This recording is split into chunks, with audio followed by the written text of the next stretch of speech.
Happy New Year and happy Veganuary. If you have never heard of Veganuary before, it is a vegan movement that started back in 2014. It is a free challenge that they kickstart every January that has meal plans, recipes, tips that come straight to your email every single day to help guide you towards a more ethical, compassionate lifestyle.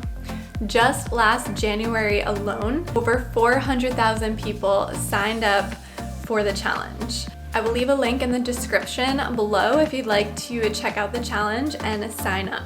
So being that it's a new year, I thought it would be fun to do a 4-part series for the month of January and pick a topic each week that could help you on your road towards a more compassionate lifestyle. So this first week, today's video that you're watching is 5 tips to help you go vegan in 2021. And if you're uncomfortable with the word vegan, then you can kind of take that out in your mind and think of it more as 5 tips to help you live more ethical or sustainable or whatever. So with that, we'll get into tip number 1. Let go of the all or nothing mindset. If you're a perfectionist, I am talking to you because this will never work if you think you're gonna go to bed one night, wake up, and be able to live a completely different lifestyle than you did the day before and not make any mistakes.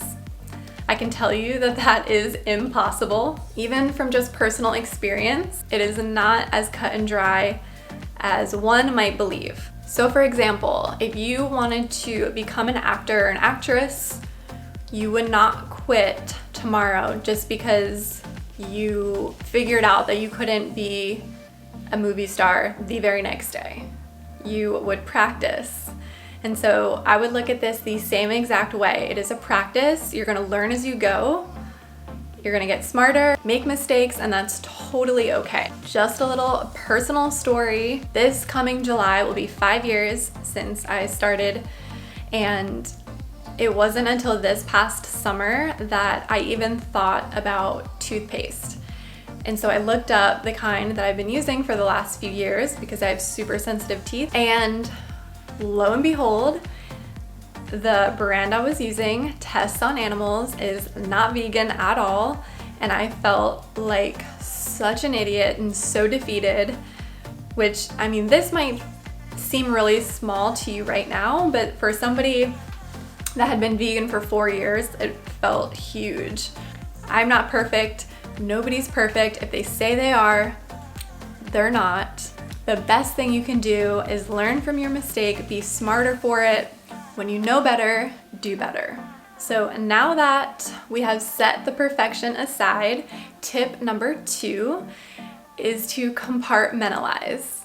And this is quite the survival instinct that I use on a day-to-day basis, honestly. I feel like I compartmentalize just about everything in my life because I'm a big organizer and everything needs to be in order. I'm the type of person that likes to put out my clothes the night before and already know what I'm gonna wear. So what I mean by that in terms of a vegan lifestyle, and you can make this as narrow or as broad as you like.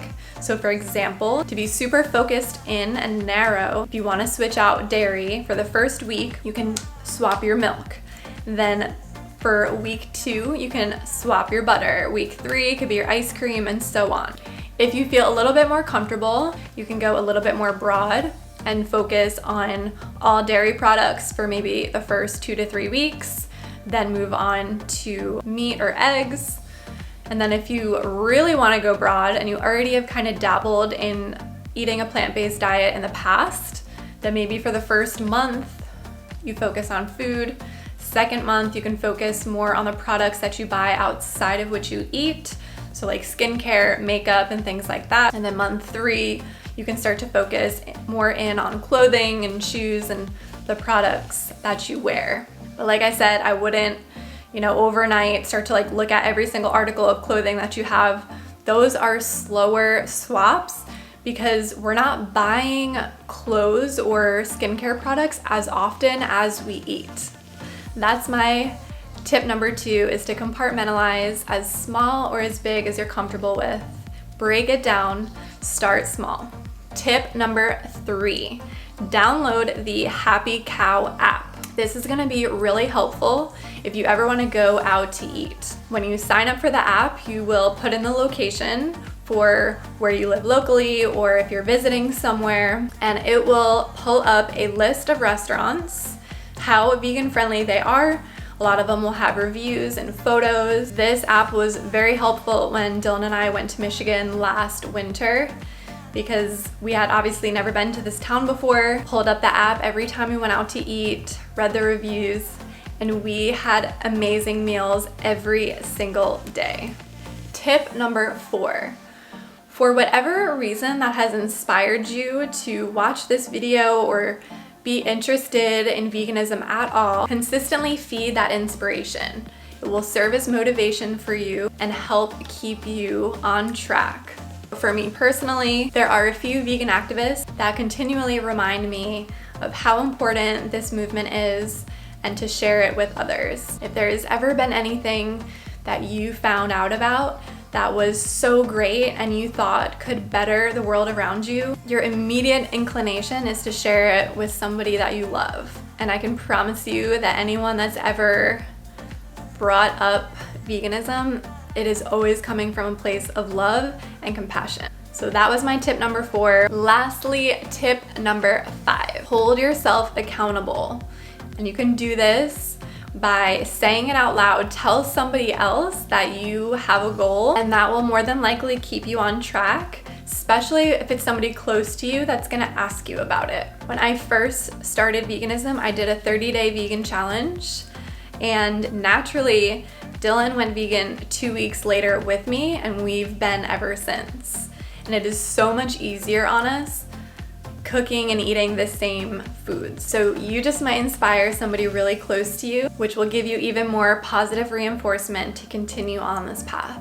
You can also hold yourself accountable by continually sharing about it if you're comfortable. For a long time, I chose not to really share much about it to people I wasn't really comfortable with.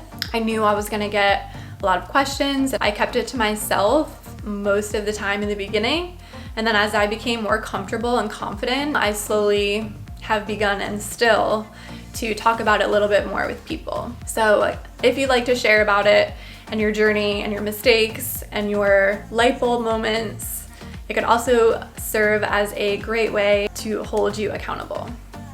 So that is all 5 tips that I have for you. I hope maybe one or multiple of them stuck out to you. If you are still watching this video, thank you so much. I'm really excited to be recording this series for you guys. I have a fun video for you next week, so look out for that. If you enjoyed this video, give it a like and subscribe to the channel so that you can be notified whenever I post new videos. I hope you guys are staying safe, staying healthy, and taking care of yourselves. Happy New Year.